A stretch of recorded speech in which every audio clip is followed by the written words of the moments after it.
Olá, alunos e tutores. Meu nome é Roberto Paulo, sou professor da UESB já há 28 anos, tenho graduação e mestrado em Economia pela Universidade Federal da Bahia, tenho um doutorado pela Universidade de Barcelona na área de Planejamento Territorial, com ênfase em Desenvolvimento Regional. E nessa disciplina nós vamos tratar das relações controversas entre Estado, governo e mercado, especialmente o dualismo e essa disputa no protagonismo de quem aloca melhor os recursos entre Estado e mercado. Discutir essas questões com mais serenidade sob os holofotes da ciência ganha mais relevância ainda no contexto atual em que vivemos um mundo de forte exacerbação da intolerância, de forte obscurantismo moral, político e intelectual, em um momento em que nos tornamos incapazes de construir juntos um projeto de nação. As relações entre governo, Estado e mercado, elas permeiam múltiplas dimensões da vida humana. No campo político, no campo econômico, no campo ideológico, no campo teórico, no campo social. Enquanto no campo ideológico há uma divisão muito clara entre aqueles que defendem maior participação do Estado e aqueles que defendem maior protagonismo do mercado, isso fica evidente quando você observa a construção lógica do raciocínio de cada um, os valores cognitivos, a forma como cada um adere à linha de pensamento que ele defende, ao padrão de comportamento. Isso é possível notar no convívio social.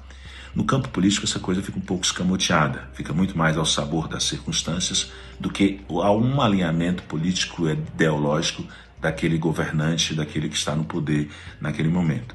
Então essas circunstâncias podem ser de fatores políticos, muitas vezes aumenta a participação do Estado para aumentar a sua viabilidade eleitoral, e é o caso dos partidos populistas, tanto de direita como de esquerda, ou essas circunstâncias decorrem de fatores econômicos, como agora nós estamos vivendo uma pandemia muito grave. Então, para evitar que os efeitos da pandemia, os efeitos achatar, vamos dizer assim, a curva de recessão, você precisa de aumentar a participação do Estado na economia. Ou como na crise de 2008, então, para corrigir as inconsistências do mercado, você aumenta a participação do Estado na economia.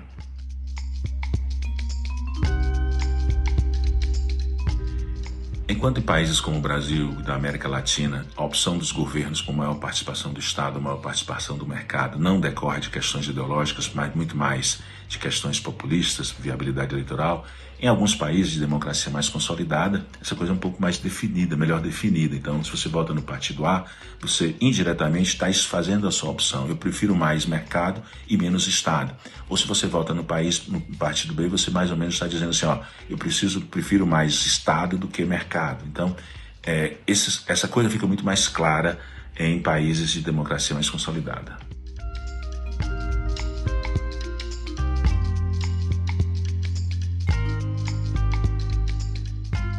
Aqui no curso nós vamos tentar construir um marcador para que a gente possa definir melhor essas correntes ideológicas, compreender as vantagens e desvantagens de cada uma e principalmente discutir a consistência lógica, a consistência teórica de cada linha de pensamento dessas, quais são as vantagens e as desvantagens, as evidências que cada uma delas ligam. Então, de um lado você tem os neoliberais, tendo por base a economia novo-clássica, você tem os keynesianos, você tem os marxistas, todos eles apresentam uma consistência lógica, uma linha de raciocínio que tem uma aderência, mesmo que seja a realidade deles, mas nada é solto, não tem ninguém que seja totalmente certo ou que seja totalmente errado.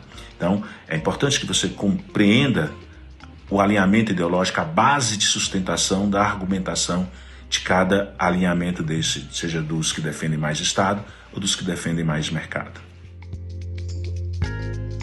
Em um outro momento, fugindo um pouco desse dualismo e dessa discussão excludente entre mais mercado e mais Estado, nós vamos estar discutindo correntes teóricas que buscam mostrar uma complementaridade, mostrar a importância de que Estado e mercado eles se complementam na atividade econômica. Tá? Então nós vamos traçar uma linha do tempo, contextualizando o maior protagonismo de cada um, quais são as vantagens de um, quais são as vantagens do outro, quais são os contextos em que é mais adequado um e mais adequado o outro. Então essas discussões serão pautadas quando a gente coloca essa relação de complementaridade que acaba sendo o que mais prevalece no mundo de modo geral. Então nós vamos discutir nos fóruns o retrospecto das políticas econômicas implementadas pelos diferentes governos no Brasil, principalmente nas 2 últimas décadas, né?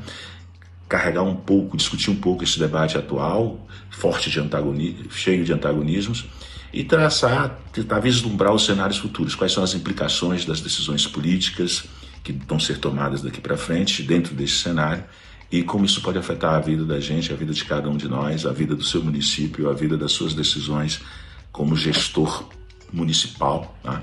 E, portanto, a abordagem teórica será sempre contextualizada, em todos os momentos vamos contextualizar a abordagem teórica com fatos recentes, atuais e sempre fazendo uma projeção para o futuro. Muito obrigado.